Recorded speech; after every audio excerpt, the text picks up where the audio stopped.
அஸ்ஸலாமு அலைக்கும். வணக்கம் பிள்ளைகள். ஏலவல்ல பயாலஜிக்கல் சயின்ஸ் ஸ்ட்ரீம் பிள்ளைகள், ஃபிசிக்கல் சயின்ஸ் ஸ்ட்ரீம் பிள்ளைகள், அதாவது உயிரியல் விஞ்ஞான பிரிவு மாணவர்கள், பௌதிக விஞ்ஞான பிரிவு மாணவர்கள் எல்லோருமே கட்டாயமாக எடுக்க வேண்டிய சப்ஜெக்ட் ஒன்றாவது ஃபிசிக்ஸ், அதே போல் கெமிஸ்ட்ரி. இந்த இரண்டு பாடங்களும் இரண்டு பிரிவு மாணவர்களுக்கும் கட்டாயமானதாக இருக்கு. ரைட். அந்த பாடத்தில் நாங்கள் இரசாயனவியல் என்கிற இந்த பாடம் கெமிஸ்ட்ரி, இந்த பாடத்தை நாங்கள் ரெக்கார்டட் வீடியோஸ் மூலமாக பார்க்கறதுக்கு இருக்கிறோம். ரைட். எங்களுடைய ரெக்கார்டட் வீடியோ கிளாஸை பற்றி ஒரு அறிமுகம் ஒன்று சரி. உங்களுக்கு கெமிஸ்ட்ரியில் எந்த தேவைன்னு சொன்னால் தியரி கிளாஸ், அதே போல் பேப்பர் கிளாஸ் ரெக்கார்டட் வீடியோஸாக நீங்கள் எடுத்துக்கொள்ளி. சரியா? ரைட். எல்லா யூனிட்டுக்குமே கம்ப்ளீட்டாக நாங்கள் தியரி செஞ்சுருப்போம், கம்ப்ளீட்டாக நாங்கள் பேப்பர் கிளாஸஸ் செஞ்சுருப்போம். கம்ப்ளீட் தியரி என்று சொன்னால் அந்த தியரி எல்லாமே இந்த மாதிரி போர்டில் எழுதப்பட்டு அந்த கன்செப்ட் உங்களுக்கு விளங்கப்படுத்தப்படும். ரைட். அப்போது அந்த வீடியோவை நீங்கள் பார்த்துட்டு உடனடியாக நீங்கள் நோட்ஸ் எழுதி கொள்வீங்க. சரி. இதே போல் எம்சிக்யூ வினாக்கள், எஸ்ஏ வினாக்கள் எல்லாத்துக்குமே. சரி. Right. So complete theory class, complete paper class என்று சொல்லி எல்லா யூனிட்டுக்குமே பிள்ளைகள் நீங்கள் என்ன செய்யலாம், எடுத்துக்கொள்ளே.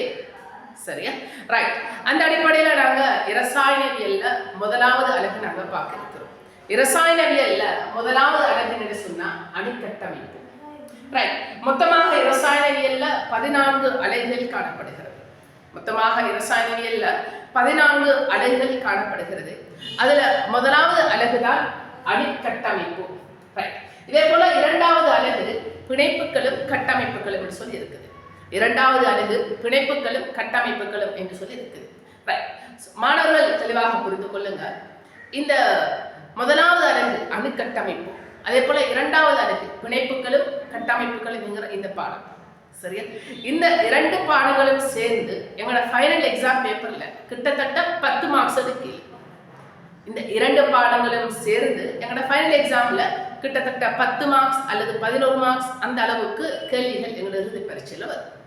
ரைட். இந்த இரண்டு அலைகளும் சேர்ந்து எங்களோட ஃபைனல் எக்ஸாம்ல கிட்டத்தட்ட 5 அல்லது 6 எம்சிக்யூ வினாக்கள் வரும். அதே போல ஒரு ஸ்ட்ரக்சர் கேள்வி பூர்த்தியா 5 மார்க்ஸுக்குரிய ஒரு ஸ்ட்ரக்சர் கேள்வி வரும். அப்போ ஒட்டுமொத்தமாக பார்க்கக்கூடிய நேரத்தில் எங்களோட ஃபைனல் எக்ஸாம்ல 10 அல்லது 11 மார்க்ஸ் எடுக்கக்கூடிய அலகுகளாக யூனிட் 1ம் யூனிட் 2ம் இருக்கு. சரியா? ரைட். ஸ்ட்ரக்சர்கள் எடுத்தேன்னு சொன்னால் 2 யூனிட்டின் கேள்வியும் அதுக்குள்ளே இருக்கும். யூனிட் 1 கேள்வியும் இருக்கும், யூனிட் 2 கேள்வியும் இருக்கும். சரியா? ரைட். எம்சிக்யூ வினாக்கள் என்று சொல்லக்கூடிய நேரத்தில் சில நேரங்களில் யூனிட் 1க்கு மாத்திரம் உரித்தான எம்சிக்யூ வினாவும் இருக்கு, யூனிட் 1ஐயும் யூனிட் 2ஐயும் சேர்ந்த மாதிரி வரக்கூடிய எம்சிக்யூ வினாக்களும் இருக்கு. சரியா? ரைட். நாங்கள் கேள்விகள் செய்யக்கூடிய நேரத்தில் உங்களுக்கு விளங்கும். சரியா? ரைட். இப்போ நாங்கள் அணுக்கட்டமைப்பு யூனிட் 1 என்கிற இந்த பாடம் இருக்குது இல்லையா, இந்த பாடத்தின் உள்ளடக்கம் என்ன என்று சொல்லி பார்ப்போம். இந்த பாடத்தின் உள்ளடக்கம் என்ன என்று சொல்லி பார்ப்போம்.